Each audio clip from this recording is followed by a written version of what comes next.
तो अब next point पे जाते हैं।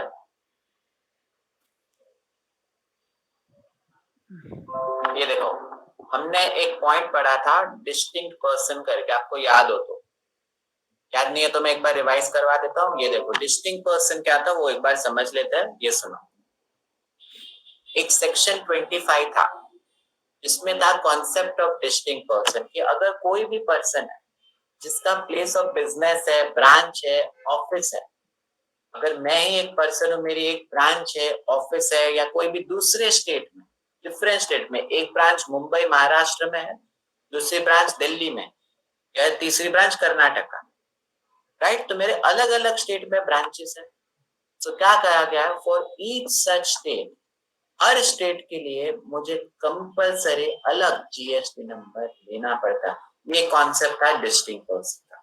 ये हमने लेक्चर 1 में किया था कि अगर मेरी एक ब्रांच मुंबई में है, दूसरी ब्रांच दिल्ली में है, दो अलग स्टेट हो गए, महाराष्ट्र एंड दिल्ली, मेरा महाराष्ट्र में अलग जीएसटी नंबर हो एंड मेरा दिल्ली में अलग जीएसटी नंबर हो। गवर्नमेंट की आंखों मेरा हर ब्रांच, हर place of business is a different state या डिफरेंट यूनियन टेरिटरी। गवर्नमेंट क्या है तो मेरी, लेकिन सिंस स्टेट्स अलग है, ये अलग अलग पर्सन माने जाते हैं गवर्नमेंट की आंखों में एज गुड एज डिफरेंट। लेकिन मेरा अगर मुंबई एंड पुणे, या मुंबई में मेरी 10 ब्रांच, एक ही स्टेट में मेरी 10 ब्रांच, तो मुझे एक ही नंबर लेना है, मुझे 10 अलग नंबर लेने की जरूरत नहीं है। ये चीज याद रखो, अगर मेरी ब्रांच दो अलग स्टेट में 2 नंबर होगी, 28 स्टेट में 28 नंबर होगी, 35 स्टेट्स एंड यूनियन टेरिटरी में तो 35 नंबर। ओके, लेकिन एक ही स्टेट में मेरी मल्टीपल ब्रांच है तो एक ही नंबर की जरूरत है, मुझे अलग अलग नंबर की जरूरत नहीं। राइट? तो अब सुनो क्या था, प्लीज ध्यान से सुनो इस पॉइंट। सपोज मैं एक LLP, limited liability partnership, okay, ये मेरी ब्रांच है महाराष्ट्र में, उसका एक अलग नंबर है। ये मेरी ब्रांच है दिल्ली में, उसका एक अलग नंबर। ओके, अब मेरी एक दिल्ली ब्रांच में कुछ सामान चाहिए, तो मैंने सिर्फ ब्रांच ट्रांसफर कर, महाराष्ट्र ब्रांच से दिल्ली ब्रांच वाली गुड्स ट्रांसफर की, इसमें क्या बड़ी बात, खाली गुड्स ट्रांसफर किया, it's not a big thing, बेचा थोड़ी है ये, this is not a sale, do you agree or not? So मैंने कुछ गुड्स ट्रांसफर कर दिए from my Maharashtra to Delhi. अब मेरी ब्रांच है तो पैसे थोड़ी लूंगी, सो मैंने खुद की ब्रांच को दिए, so obviously I have not charge any consideration, ये थोड़ी सेल है, इसलिए कंसीडरेशन पे क्वेश्चन आता है, कोई भी कंसीडरेशन नहीं, राइट? Free supply. और यहाँ पे क्वेश्चन आता है कि जो मैंने ब्रांच ट्रांसफर किया है, क्या इस पे जीएसटी आएगा? ये जो भी ब्रांच ट्रांसफर किया, क्या इसको सप्लाई माना जाएगा? क्या इस पे जीएसटी आएगा?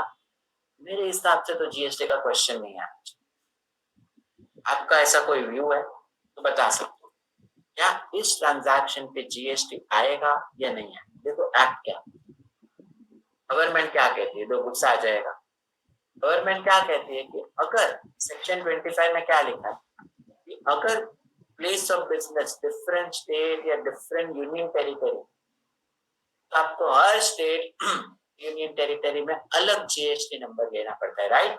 आप एज गुड एज गवर्नमेंट के आंखों में डिफरेंट पर्सन, डिफरेंट एंटिटी हो, ओके, हर स्टेट के लिए आपको सेपरेट जीएसटी कंप्लायंस रहता है, हर स्टेट के लिए आपको सेपरेट जीएसटी रिटर्न रहता है, हर स्टेट के लिए आपको सेपरेट जीएसटी पेमेंट करता है, मतलब गवर्नमेंट की आंखों में तो आप अलग ही पर्सन पूरे के, राइट? सो एक एंट्री 2 है ऑफ शेड्यूल 1।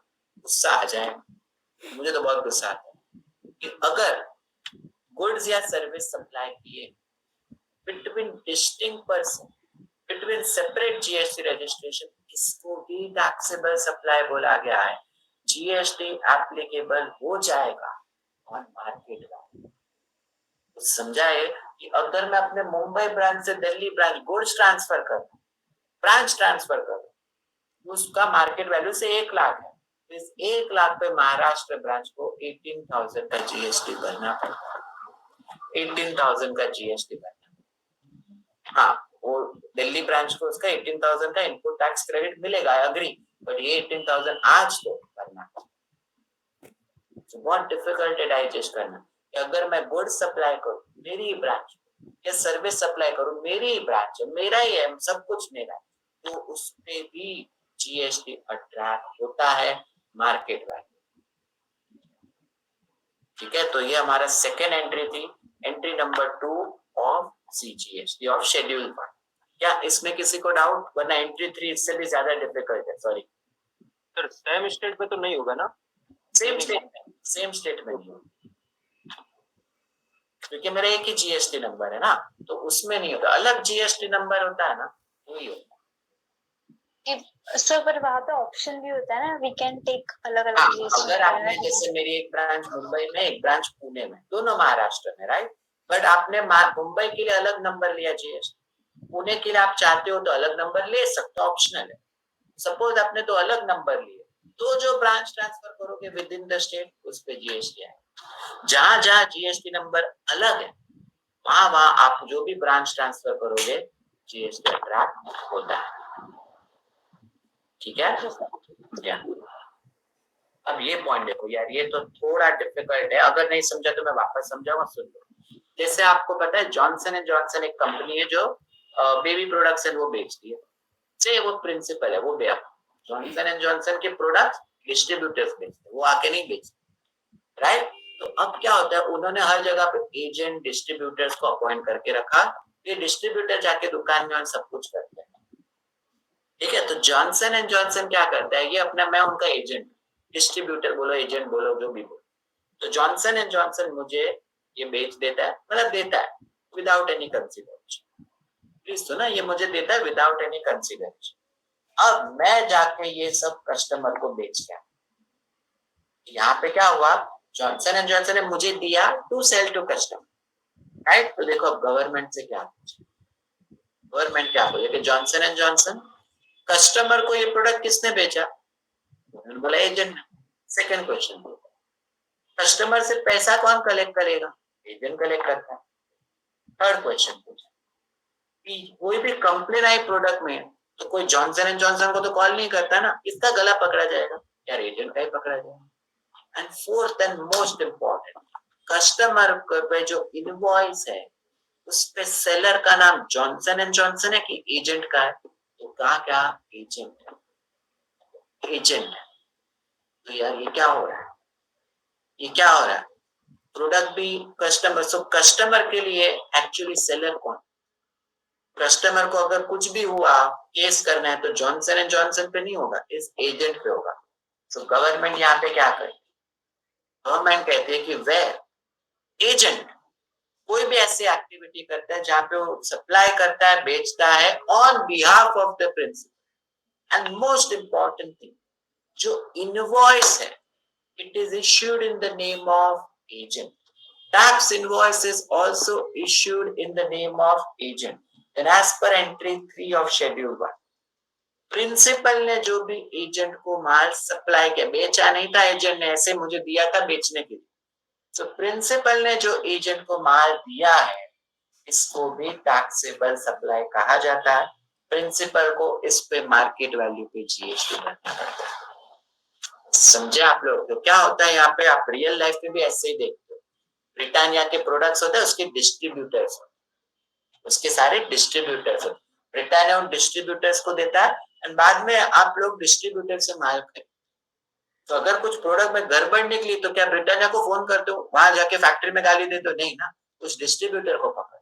तो ये क्या माना जाएगा, पहले ब्रिटानिया ने डिस्ट्रीब्यूटर को सेल किया एंड देन डिस्ट्रीब्यूटर ने कस्टमर को बेचा। तो जो ब्रिटानिया ने डिस्ट्रीब्यूटर को दिए होते हैं ना, उस प्रोडक्ट के मार्केट वैल्यू पे जीएसटी अट्रैक्ट होता है। समझे, ये लिखा गया, ये लिखा है, ठीक है। तो ये हमारा थर्ड पॉइंट है। अब ये भी सुन लो, प्रिंसिपल सप्लाई गुड्स करते हैं एजेंट को विदाउट कंसिडरेशन। अब एजेंट कस्टमर को दे रहा है बट इनवॉइस प्रिंसिपल के नाम, एजेंट को खाली कमीशन मिले। जैसे मैं ब्रिटानिया का एजेंट हूँ, मैं क्या कर रहा हूँ, खाली कस्टमर एंड ब्रिटानिया को मिला देता हूँ, मैं बीच में से निकल जाता हूँ, मेरा कुछ आपसे लेना देना है, आपको कोई भी कंपनी हो डायरेक्ट ब्रिटानिया को जैसे अमेज़न करता है। अमेज़न क्या करता है वैसे, जैसे कोई भी कंप्लेन हो तो कहाँ जाते हो आप लोग? हम लोग अमेज़न को कंप्लेन करते हैं, बट वो it forwards to the manufacturer. ठीक है, आप कह सकते हो अमेज़न तो एजेंट ही है, वो तो उसमें अमेजोन से अगर आपको अमेजोन बेचना है ना, आप बोलते हो ना मैंने अमेजोन से खरीदा, तो गलत है, क्योंकि अमेजोन का पास स्टॉक ही नहीं है। अमेजोन खाली एजेंट है, आपसे ऑर्डर लेता है एंड दुकान में वो पास करता है, खाली बीच में कमीशन का। सो इट्स एन अमेजोन कह सकते हो। तो एजेंट प्लस कंसाइनमेंट बिजनेस भी करता है अमेजोन। हाँ वो होता है, बट एक टीसीएस चैप्टर है ना, वहां मैं आपको सिखाऊंगा कैसे वर्क करता है। बहुत इंटरेस्टिंग। ओके, सो यहाँ पे प्रिंसिपल ने एजेंट को दिया है, एजेंट कस्टमर को डायरेक्टली मिलवा दे। सो इनवॉइस प्रिंसिपल के नाम का है, इनवॉइस एजेंट के नाम का नहीं। सो यहाँ पे देखो क्या होगा, who is selling the product, से एजेंट बेच रहा है। पैसा कौन कलेक्ट कर रहा है, मैं ले रहा हूँ, पर जॉनसन एंड जॉनसन को दे देता हूँ। कोई भी कंप्लेन आए तो आप मुझे बोले, लेकिन मोस्ट इंपॉर्टेंट, इनवॉइस किसके नाम का है, किसके नाम का है, जॉनसन एंड जॉनसन के नाम का है। तो अगर आप फ्यूचर में केस करोगे हाई कोर्ट में, सुप्रीम कोर्ट पे, तो मेरे पे नहीं कर सकते हो, डायरेक्ट जॉनसन एंड जॉनसन पे करोगे, क्योंकि इनवॉइस उसका है नाम। तो यहाँ पे क्या हो, अगर agent undertake to sell and tax invoices in the name of agent, तो ये क्वेश्चन आता है। तो एंट्री 3 में लिखा है कि प्रिंसिपल एजेंट को बेचे तो जीएसटी आता है, बट इस बार क्या है, एजेंट के नाम का थोड़ी इनवॉइस है, डायरेक्ट प्रिंसिपल के नाम का। तो यहाँ पे ये एंट्री नहीं आएगी। In the given case invoice principal के नाम का है, एंड यहाँ पे शेड्यूल 1 अट्रैक्ट नहीं होता। प्रिंसिपल ने जो मुझे दिया है उस पे जीएसटी नहीं, हाँ लेकिन प्रिंसिपल ने जो आपको बेचा है उस पे जीएसटी है। समझे? तो यहाँ पे क्या हुआ, पहले में क्या होता था, प्रिंसिपल ने जो एजेंट को दिया उस पे भी जीएसटी आता था, एजेंट जो कस्टमर को बेचता था उस पे भी जी डबल आता था। लेकिन अगर कब, जब इनवॉइस प्रिंसिपल सॉरी एजेंट के नाम का हो तो। लेकिन अगर इनवॉइस प्रिंसिपल के नाम का ही है, तो प्रिंसिपल जो एजेंट को देता है उस पे जीएसटी नहीं है। क्या आप सबको ये समझा? कोई ऐसा एग्जाम्पल बताना चाहेगा मुझे? कोई ट्राई करेगा ऐसा एक एग्जाम्पल बनाने का, प्रिंसिपल एजेंट, किसी को भी आइडिया हो तो, जैसे एक सर ने अमेजोन का बताया वैसा कुछ। आ गए सब लोग?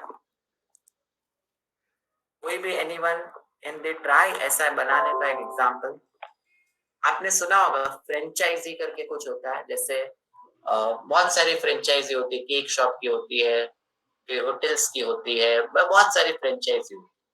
तो आप लोग क्या करते हो फ्रेंचाइजी से, बट वो एजेंट होता है। जैसे मैंने ऐसे एक मेरविन्स केक शॉप की फ्रेंचाइजी ले ली, सुना हो मेरविन्स का, तो आप लोग मेरे वहां पे आते हो एंड खरीदते हो, इनवॉइस मेरे नाम का है।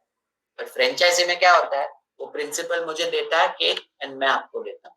तो normally it is the principal वो देना चाहिए, बट होता क्या है, प्रिंसिपल एजेंट को दे देता एंड वो फ्रेंचाइजी वाला अपने नाम का बिल बना के आपको इनवॉइस चार्ज।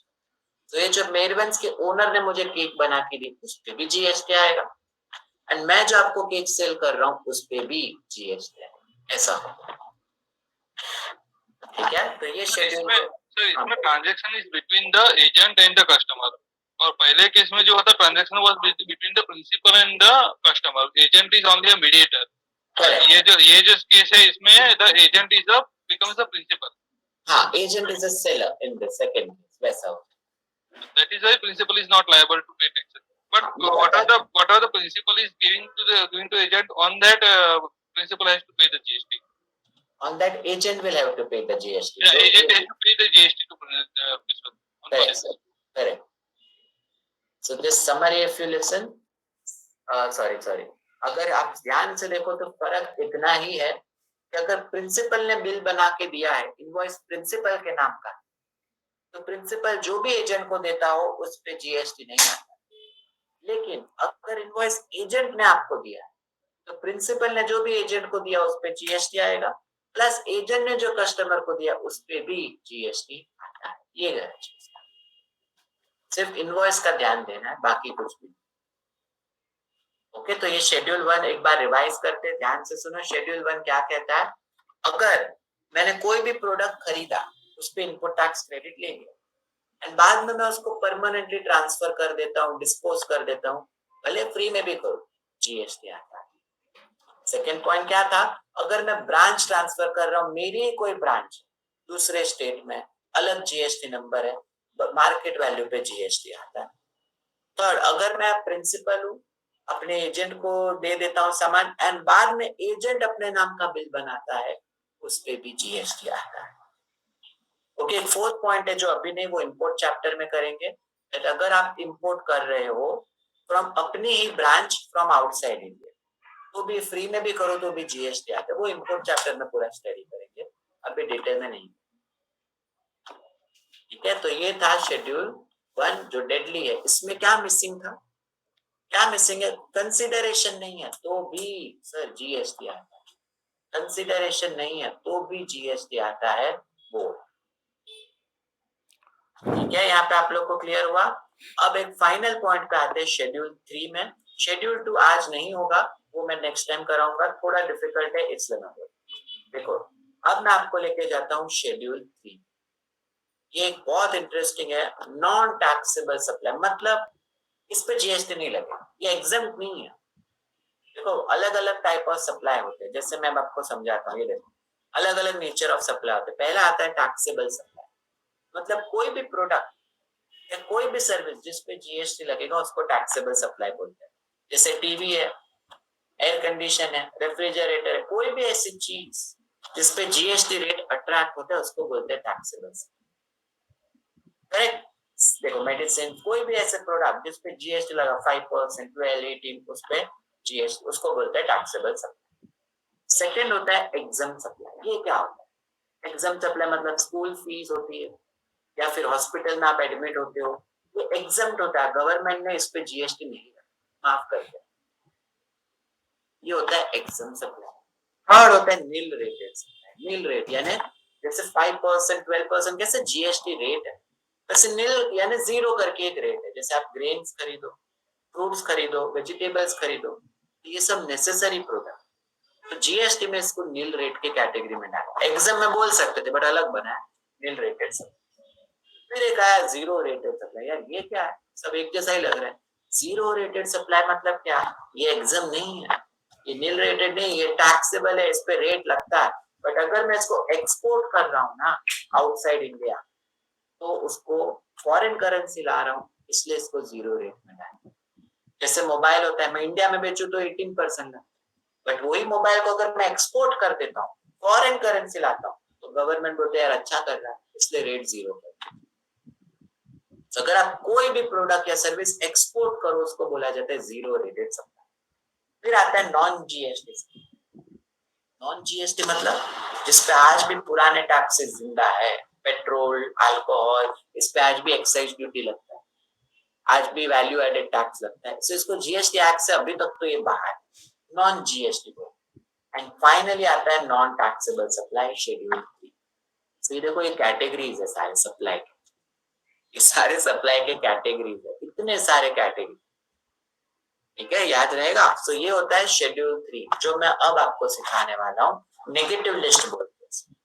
इस ये जीएसटी इस पे लगी नहीं, इस पे जीएसटी नहीं लगेगा। ये देखो शेड्यूल 3 नॉन टैक्सेबल सप्लाई। अब आप में से कुछ लोग जॉब करते होंगे, होपफुली काफी लोग इंटर्नशिप करते होंगे, सब कुछ चालू होगा आपका। अब वही स्टोरी में आपको समझा, एक स्टोरी सुन ले, ठीक है, बाद में इस पे आते हैं फिर से। देखो, सपोज मैं एक एम्प्लॉय हूँ, एम्प्लॉय हूँ तो क्या मिलता होगा? एम्प्लॉयर से सैलरी मिलती है, सैलरी मिलती है ना, एम्प्लॉय से हर मंथ सैलरी मिलती है। मेरा बॉस बहुत गुस्से वाला, ठीक है, तो से मेरी सैलरी 1 करोड़ रुपए, कुछ ज्यादा ही एक्सपेक्टेशन मत रखिए, 1 करोड़ मुझे हर साल सैलरी मिलती है, 20 लाख के ऊपर, राइट। ये बॉस बहुत परेशान करता था, तो मेरा मन करता था कि यार कोर्ट में जाऊं, हाई कोर्ट में जाऊं, सुप्रीम कोर्ट में जाऊं, इस पे तो केस फाइल करूं। आपका भी मन किया हो? रोज 6-7 बजता है, वैसे ही काम देता है, एसी चालू नहीं करता है, गर्मी में काम कर रहा है, मन कर रहा है कोर्ट में जाऊं, तो मैंने कोर्ट में केस फाइल कर दी, मैंने 50,000 रुपीज फीस पे कर दी, ठीक है। फिर ऐसा मन कर रहा था कि काश जो मेंबर्स ऑफ पार्लियामेंट है, हमारी राज्यसभा, लोकसभा, ये लोग कोई लॉ पास करे कि 6 बजे के बाद ऑफिस से कॉल नहीं आ सकते। सबका मन करता है ऐसा भी कोई लॉ है, यूरोप में आने वाला है ऐसा लॉ, इंडिया में नहीं आ रहा। मेंबर्स ऑफ पार्लियामेंट, हमारे chief minister, prime minister, mayor, सब लोग कोई तो ऐसा लॉ पास करे। फिर कभी कभी मन करता है ना कि एम्प्लॉयर को बस जिंदा जमीन में हम बरी कर दे, मन करता है ना, बरी कर दे, या इसका क्रीमेटोरियम में कर दे, उसके अभी फ्री में नहीं होता है तो मुझे 2000 रुपए देने पड़ेंगे। फिर अभी अक्कल आते कि ऐसा कुछ भी नहीं करना है, तो मन करता है कि मेरी जो भी लैंड है बिल्डिंग है सब बेच बार के चला जाता हूँ, काम ही नहीं करता। ऐसा भी मन किया कि लैंड बिल्डिंग बेच के चला।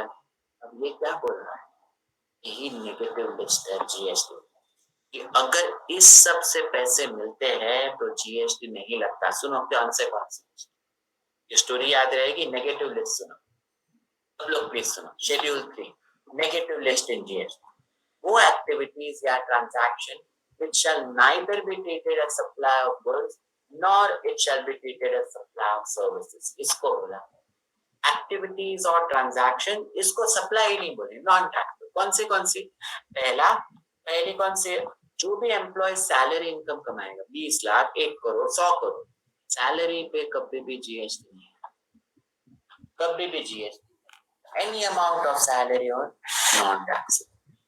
सेकेंड आपका क्या मन किया था, कोर्ट में उस पर केस फाइल करूं। तो आप जो कोर्ट फीस पे करते हो, आप लोग को जो भी कोर्ट करना है, चाहे वो क्रिमिनल केस हो, डिस्ट्रिक्ट केस हो, रीजनल केस हो, कोई भी आप लोग कोर्ट में या ट्रिब्यूनल में आप लोग अपील फाइल करो फॉर जस्टिस, जो भी कोर्ट फीस देते हो उस पे जीएसटी नहीं लगता। ठीक है। फिर थर्ड, मेंबर्स ऑफ पार्लियामेंट को ऐसा लॉ पास करे 8 बजे के बाद बोलना है, वो क्या है, मतलब ये जो chief minister, prime minister, mayor, deputy minister जो भी होते हैं, ये लोग को जो भी पैसे मिलते हैं, ये लोग कभी भी उस पे जीएसटी नहीं चार्ज करते, ना ये लोग जीएसटी भरते, ये लोग नहीं भरते जीएसटी। अच्छा है, वरना ये लोग हमसे पैसे कलेक्ट करके जीएसटी भरते। सो ये लोग कभी भी जीएसटी नहीं भरते। हमारी ये लोकल अथॉरिटी होती है, चीफ मिनिस्टर होते हैं, ये लोग को थोड़ी अपने बिजनेस कर रहे हैं, ये लोग तो सर्विस दे रहे हैं, बराबर है। तो ये लोग भी कभी भी जीएसटी नहीं भरे, इनको जो भी पैसे मिलेंगे उस पे जीएसटी नहीं आता। फिर मैंने आपको क्या बोला कि मेरा मन किया बॉस को फिनिश कर दूं, मतलब जो भी मरी करते हैं, आग जलाते हैं, क्रीमेटोरियम करते हैं, उसके लिए भी तो पैसे देने पड़ते हैं ना, फ्री में थोड़ी होते हैं लकड़ी मिलना और सब आग जलाना। तो इसके लिए आप जो भी पैसे देते हो, बरी, फ्यूनरल, क्रीमेटोरियम, उस पे भी जीएसटी नहीं है, समझा।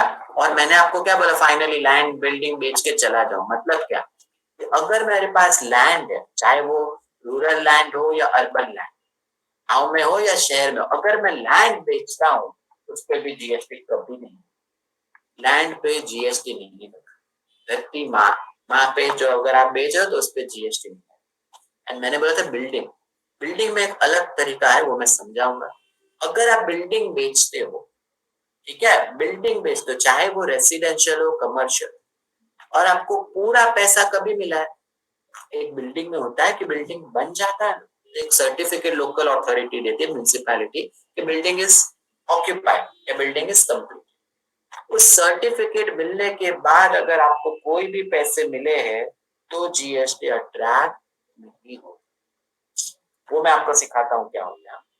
तो जब भी बिल्डिंग बना रहे, एक होता है अंडर कंस्ट्रक्शन, बन रहा है, उसमें अगर आपने फ्लैट खरीदा जीएसटी लगता है, लेकिन पूरा बिल्डिंग बन चुका है, रेडी टू मूव इन, आपने एडवर्टाइजमेंट देखी होती है, ओसी ऑक्यूपेशन सर्टिफिकेट रिसीव, उसके बाद अगर आप कोई फ्लैट खरीदते हो तो बिल्डर आपसे जीएसटी नहीं लेगा, कभी भी नहीं। ठीक है। और एक होता है एक्शनेबल क्लेम, जो हम सीखेंगे धीरे धीरे, other than lottery, batting, gambling, यानी लॉटरी, बैटिंग, गैम्बलिंग पे लगता है, लेकिन उसको छोड़ के एक्शनेबल क्लेम, मतलब जैसे मैंने आपसे लोन लिया, सॉरी मैंने आपको लोन दिया 1 लाख रुपए, ठीक है, अब आप लोग मुझे पैसे नहीं दे रहे हो, तो मैंने केस फाइल किया, तो आपको गवर्नमेंट ने, मैं केस जीत गया तो गवर्नमेंट ने 1 लाख भी दिलवाया और कुछ प्लस 5-10 हजार कॉम्पेंसेशन भी दिया, ये पूरे 1,10,000 पे जीएसटी। एक्शनेबल क्लेम, कोई भी ऐसी क्लेम जिसपे मैं एक्शन ले सकूं उसको बोलते हैं actionable. But other than lottery, batting, gambling, मतलब लॉटरी में मैं जो भी कमाऊंगा जीएसटी लगता है, बैटिंग करके मैच पे सुट्टा लगा के जो भी पैसे कमाए जीएसटी लगता है, क्लब में जाके गैम्बलिंग करके पैसे कमाए उस पे भी जीएसटी अट्रैक्ट होता है। ओके, तो सिर्फ ये चीजें ध्यान रखो, ये सारी चीजें शेड्यूल 3 में है, और भी 3 चीजें जो इम्पोर्ट चैप्टर में कवर करेंगे, अभी नहीं कर सकते। ओके, ये सारी चीजें पे जीएसटी अट्रैक्ट नहीं होगा। 3 चीज और है, अगर आप सप्लाई चैप्टर पढ़ोगे तो 3 चीज और मिलेगी, तो बोलेगे सर ने सिखाया नहीं, सिखाऊंगा बट इम्पोर्ट चैप्टर का अभी नहीं सिखा सकते। ठीक है, तो इसके रिलेशन में 1-2 केस स्टडी करते, सुनो प्लीज। सुनो, मैंने आपको ओसीसीसी वाला पॉइंट बोला, वो देख, ये बिल्डर है, मैं बायर हूँ, परचेजर।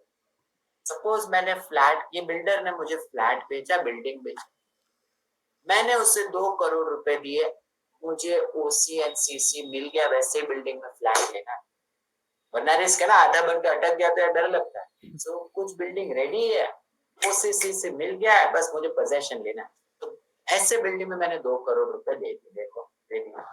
अब क्वेश्चन आता है, क्या इस 2 करोड़ पे जीएसटी अट्रैक्ट होगा या नहीं होगा? अब मैंने आपको अभी समझाया, शेड्यूल 3 में क्या लिखा था, अगर वो मुझे बिल्डिंग बेच रहा है, after the issuance of completion certificate or occupancy certificate, इस एक्टिविटी या ट्रांजैक्शन को सप्लाई नहीं माना जाएगा, इस पे जीएसटी अट्रैक्ट नहीं, जीएसटी अट्रैक्ट नहीं।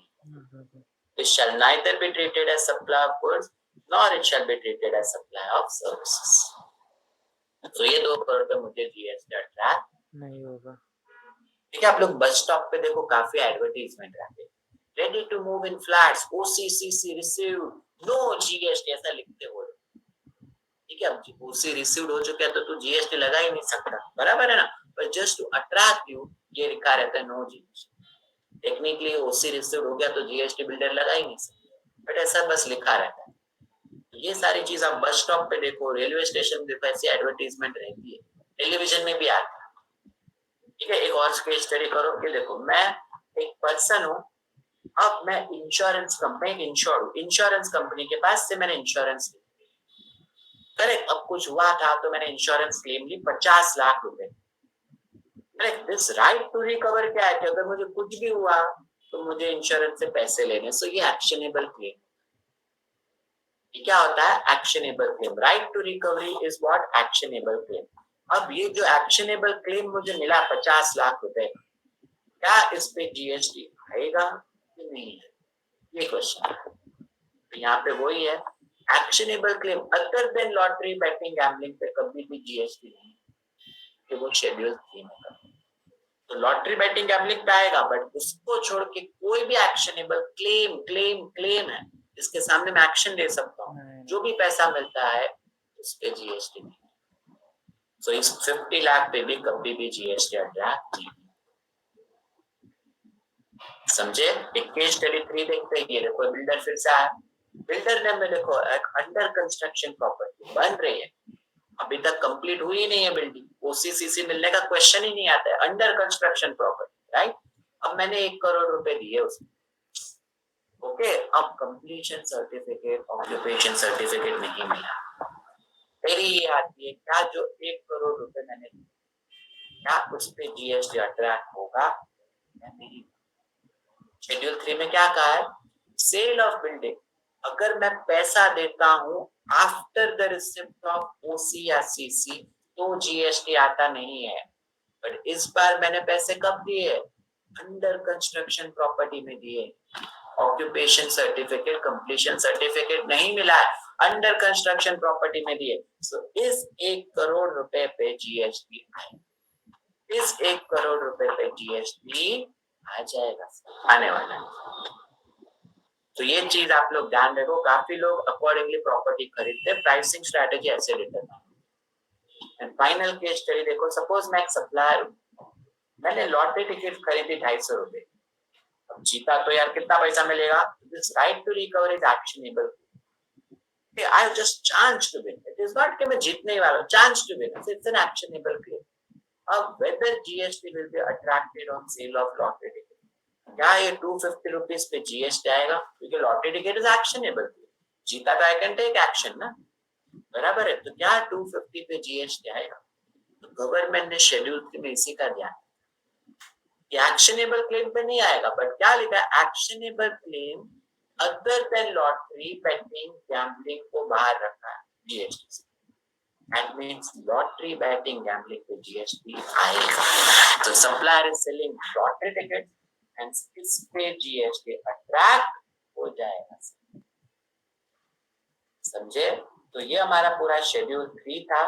अब शेड्यूल 3 में 3 नई एंट्री आई है जो हम इंपोर्ट चैप्टर के साथ करेंगे। ये warehouse good, IC, sale and third party ship. अभी कुछ नहीं समझे, वो इम्पोर्ट चैप्टर में ही समझना है।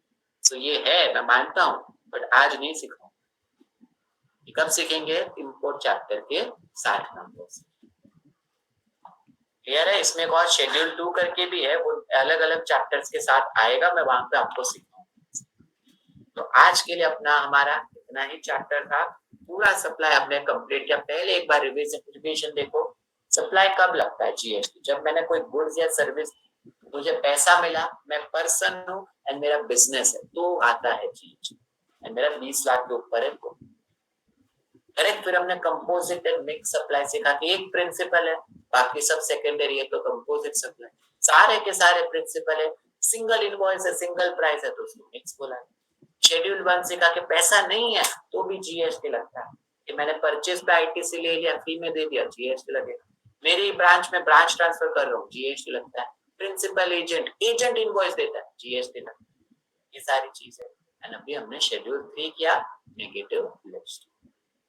क्या आपको पूरा चैप्टर क्लियर हुआ है या कोई भी डाउट है अब तक? कोई भी डाउट है इस relation to this chapter, please ask.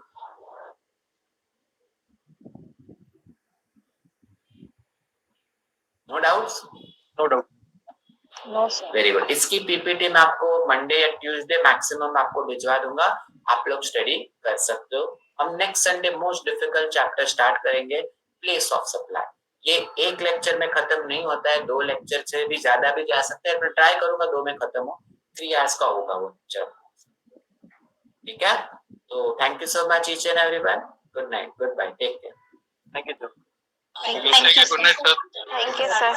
Thank you, sir.